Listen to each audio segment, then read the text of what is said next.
Good morning friends and happy Sunday.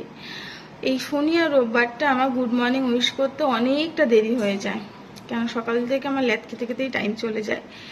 আর প্রত্যেক দিন একটু সকাল সকালের জন্য আমার না ভিউজটাও কম আসছে, যেহেতু এত বেলায় আমি গুড মর্নিং উইশ করছি তোমাদেরকে। যাই হোক, আজকে তো সানডে, ছুটির দিন, সবাই নিশ্চয়ই খুব মজা করছে, অনেক রান্না বান্না হবে। আমার যে কি হবে আমি জানি না। তো এঁচোড় আছে, ভাবছি আছে একটু এঁচোড় চিংড়ি করব। আর কি হবে দেখা যাক, দাদাভাই কি বাজার করে সে বুঝে রান্নাবান্না হবে। তো রোববারটা এখন বেশ ভালো লাগে, যেহেতু একটা দিন তোমাদের দাদাভাইয়ের ছুটি থাকে, রান্না বান্না একটু ঠিকঠাকভাবে করতে পারি। আর হচ্ছে সারাটা দিন একটু আমরা তিনজন খুব ভালোভাবে টাইমটা কাটাতে পারি।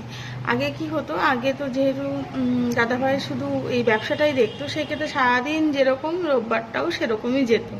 আর এখন এই 1 মাস ধরে রোববারটা একটু স্পেশাল ফিল হচ্ছে, যে না সারাদিন অফিস থাকে, মানে সারাটা সপ্তাহ অফিস থাকে, রোববারটা বাড়ি থাকে, যেহেতু একটু স্পেশাল মনে হয় একটু ভালো মন্দ কিছু রান্না করি, একটু তাড়াতাড়ি রান্নাবান্না করে নিই। আর আমাদের মাম্মাম সোনাকে সময় না দিলে শুধু বলবে কি যে আমাকে একটু সময় দাও, আমাকে একটু পার্কে নিয়ে যাও, আমাকে একটু পিৎজা বার্গার খাওয়াও। এখনই ও পিৎজা আর বার্গারের স্বাদ বুঝে গেছে, বুঝতে পারছো যে আসছে দিন আমাদের কি আসছে। তো যাই হোক, এই রোববারটাই ওকে পুরো টাইম দেওয়ার চেষ্টা করি আমি।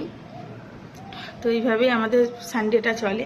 আর তোমাদের সানডেতে কি কি প্ল্যানিং আছে, কি কি মেনু? প্ল্যানিংয়ের থেকেও বড় কথা, এই গরমে কেউ কোথাও বেরোতে পারবে না জানি, কি কি মেনু হচ্ছে আমাকে কমেন্ট করে অবশ্যই জানাবে। তো চলো, অনেকটা দেরি, প্রায় 10:30 বাজে, আমি এখন গুড মর্নিং উইশ করছি। চলো টাটা। আর আজকে দিনটা খুব মজা করে কাটাও, কোনো ঝগড়া না, ঠিক আছে?